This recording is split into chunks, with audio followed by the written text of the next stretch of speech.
95 জন মুসলিম যেটা বুঝতে চায় না, যেটা আল্লাহ রাসূল সহজ করেছেন, সেটা হলো সফরে আছেন তখন জোহর 2 আসর 2 একসাথে পড়ে নেন। সফরে আছেন তখন মাগরিব 3 এশা 2 একসাথে পড়ে নেন। এ তো সহজ পথ।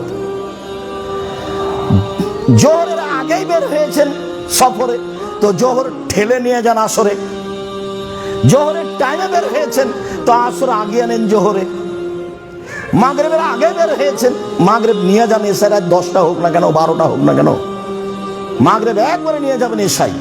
মাগরিবের টাইমে বের হয়েছেন, এশা নিয়ে চলে আসেন মাগরিব। সব সহিহ হাদিস, সময়ের গতিতে সব আসবে ইনশাআল্লাহ। তো আল্লাহ পথ সহজ করেছেন। এরা তো এখন বলছে যে আরে রাসূলের যুগে না বিপদ ছিল, সেজন্য এখন বিপদ নাকি, কেন জমা করতে হবে? আবার বলছে কেন কসর করতে হবে?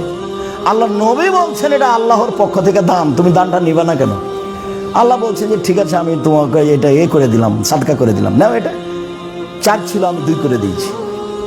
এটা আল্লাহর পক্ষ থেকে নেওয়া, যেটা দেওয়া হয়েছে, যেটা নেওয়া উচিত, এটাই সুন্নাত।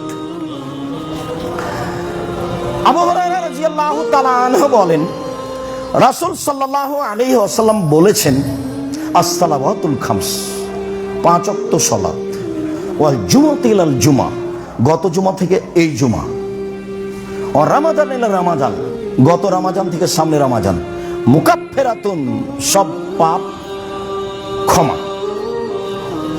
গত জুমায় পড়েছি সালাত, এই জুমাও পড়ব, মধ্যের পাপ নেই, গেছে।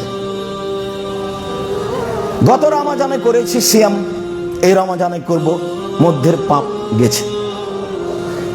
জোহরের পড়েছি, আসরের পড়ব, মধ্যের পাপ মিটে গেছে, সব শেষ। কখন?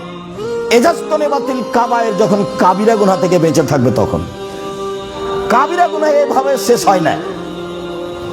সুদ খাওয়া কাবিরা গুনাহ, ঘুষ দেওয়া কাবিরা গুনাহ, শিরক করা কাবিরা গুনাহ, বাপায়ের অবাধ্য চলা কাবিরা গুনাহ, মিথ্যা সাক্ষী কাবিরা গুনাহ, জেনা কাবিরা গুনাহ, রাহাজানি কাবিরা গুনাহ, হত্যা করা কাবিরা গুনাহ, লুটপাট করা কাবিরা গুনাহ, জমি দখল করা কাবিরা গুনাহ। যাওয়ার সময় দেখবেন কে বড় ক্ষতিগ্রস্ত একটা বই আছে, সব যা আলোচনা আছে সবই কাবিরা গুনাহ। তো মানুষ যদি কাবিরা গুনাহ থেকে বেঁচে থাকে, তাহলে মধ্যে যা হয়েছে তা মিটে যায়।